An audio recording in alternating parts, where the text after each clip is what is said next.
Hello everyone. आज एक question और डिस्कस करने जा रहा हूँ मैग्नीट्यूड ऑफ वेक्टर और यूनिट वेक्टर पे। क्वेश्चन देखिए क्या है। If A is equal to 3i plus 4j, A is equal to 3i plus 4j and B is equal to 7i plus 24j, find the vector having the same magnitude as B. Magnitude जो है कह रहा है B का होना चाहिए and parallel to ए।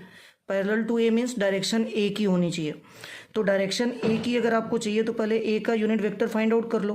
तो ए का यूनिट वेक्टर क्या होगा? Unit vector of A is equal to vector A upon mod of vector A. तो वेक्टर ए क्या है?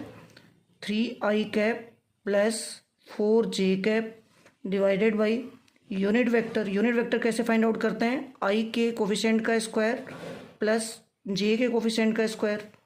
तो ये बन गया आपका 3i cap plus 4j cap divided by 3 का स्क्वायर 9 और 4 का स्क्वायर 16।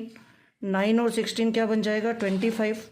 तो यहाँ से ए का जो यूनिट वेक्टर आ रहा है वो आ रहा है 3i cap plus 4j cap divided by under root 25 का रूट आ जाएगा 5। तो ये बन गया आपका 3i cap plus 4j cap divided by 5। तो ये हमें डायरेक्शन मिल गई ए की। अब क्या बोल रहा है? मैग्नीट्यूड एज बी, मतलब बी का मैग्नीट्यूड चाहिए। तो वेक्टर बी का मैग्नीट्यूड आप कैसे फाइंड आउट करोगे? वेक्टर बी आपके पास है 7i cap plus 24j cap. तो अंडर रूट के अंदर वैल्यू क्या होगी?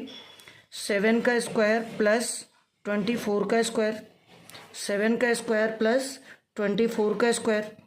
तो ये बन जाएगा अंडर रूट के अंदर 7 का स्क्वायर 49 प्लस 24 का स्क्वायर 576।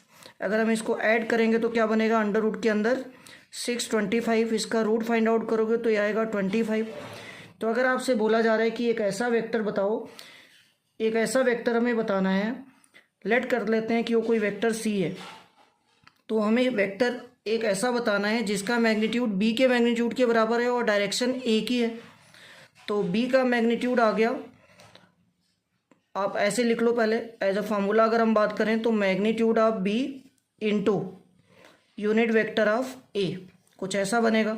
तो मैग्नीट्यूड बी का कितना है? 25 इंटू ए का यूनिट वेक्टर हमारे पास आया है 3i cap plus 4j cap divided by 5। 5 से कट करोगे तो ये आ जाएगा 5। मतलब हमारे पास जो वेक्टर बना वो क्या बनेगा? अब इस 5 को अंदर मल्टीप्लाई कर दो इस ब्रैकेट में। तो 15i cap plus 20j cap.